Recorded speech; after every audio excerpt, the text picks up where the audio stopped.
Hi, welcome to MediatorPodcast.com, a podcast and video series about mediation, negotiation, and collaboration.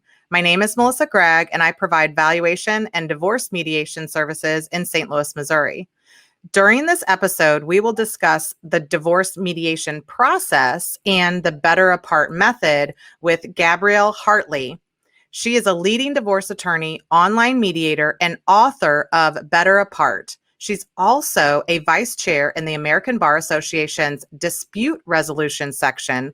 And when she wrote Better Apart, Gwyneth Paltrow actually endorsed her book. You have such an interesting and diverse background and experience in family law. Why don't we start there so that people can get, like, you're everywhere speaking, being in radio, all of this. Like, tell us more. So when I grew up, when I was 9, it all starts in the beginning, right? And my brother was 6. My parents divorced. And we were lucky enough that they did it really well with dignity, the way that now I feel like the younger generation is starting to do, or even our generation is starting, not that we're not younger, but, that they're starting to do more and more. But when I grew up, it was like considered almost weird.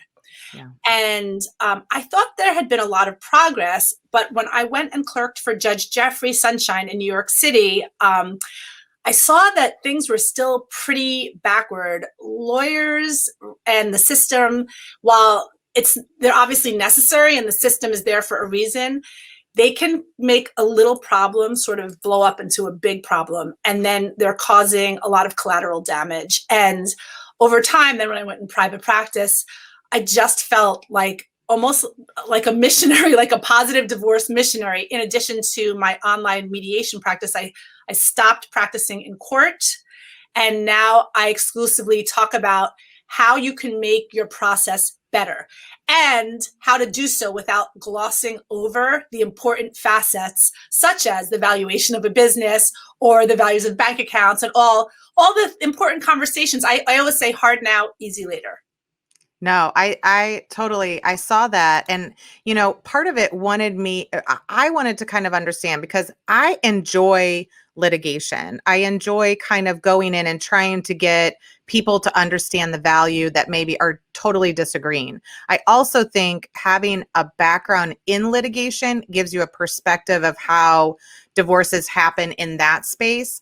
But what was there something else besides your, childhood kind of issue with seeing divorce? What else motivated you to transition from just being a divorce lawyer to maybe being a family mediator? So the thing is, right from go, I could really see what the issues were in court.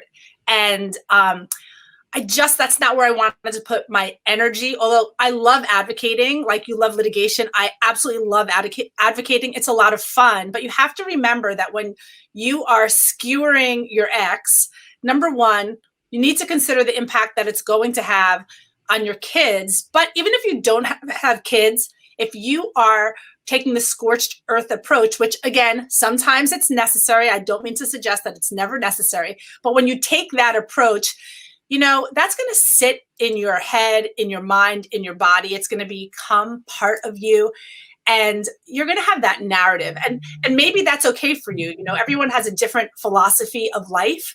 Some people believe that it's all about the money. Some people believe that it's all about the narrative. I believe that they are sort of intertwined with each other, and you can't really unbundle them without paying attention to both. And as I got deeper into the writing process of Better Apart, I just felt more and more emboldened to move forward with the approach to divorce that was always more resonant for me.